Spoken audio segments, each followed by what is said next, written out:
Biara Advokasi Korban Perdagangan Manusia. Wardati, WD, 35 tahun. Korban dugaan dalam tindak pidana perdagangan manusia yang beberapa waktu lalu baru saja kembali ke kampung halamannya di Pidi.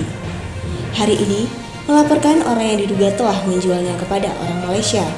Selama 8 tahun, WD disekap dan disiksa oleh warga Malaysia yang memperkerjakannya.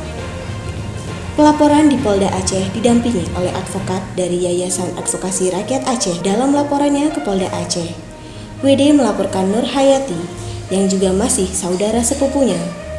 8 tahun lalu dirinya didatangi oleh Nur Hayati di kampungnya mengajak untuk bekerja di Matang Gelumpang 2. Namun ternyata dirinya dibawa ke Langsa. Kemudian diberikan ke orang lain yang juga bekerja sebagai agen penyalur tenaga kerja ilegal dan kemudian dikirim melalui kapal laut ke Malaysia. Dan sampai di Malaysia oleh agen ilegal jaringan mereka, WD dijual ke salah satu keluarga India di Malaysia. Selama 7 tahun disekap bekerja tanpa gaji, WD sempat melarikan diri dan diambil oleh warga Malaysia lainnya dengan alasan membantunya.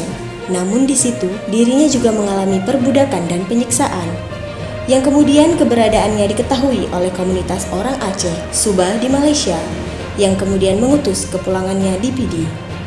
Laporan diterima di Polda Aceh dengan nomor LP-B-200-7 Romawi-2022-SPKT-Polda Aceh. Muzakir selaku ketua tim advokasi dari Yayasan Advokasi Rakyat Aceh menyampaikan akan terus mengawal dan berkomunikasi dengan penyidik untuk mengungkap kasus ini. Kami akan kawal kasus ini sampai tuntas. Kita akan selalu berkomunikasi dengan penyidik yang nantinya agar kasus ini bisa dibongkar sampai tuntas, kata Muzakir yang juga koordinator paralegal Diara. Kegiatan hari ini kita membuat laporan masalah human trafficking atau penjualan manusia. Kita laporkan sudah diterima oleh PPA langsung ini ke Sudin Perlindungan Perempuan dan Anak. Kita berharap juga kepada kepolisian ini karena bukan kasus 1-2 tapi sudah sekian banyak kasus seperti ini, dengan lebih tegas lah biar ada efek jerah terhadap agen-agen yang tidak jelas terhadap hal ini.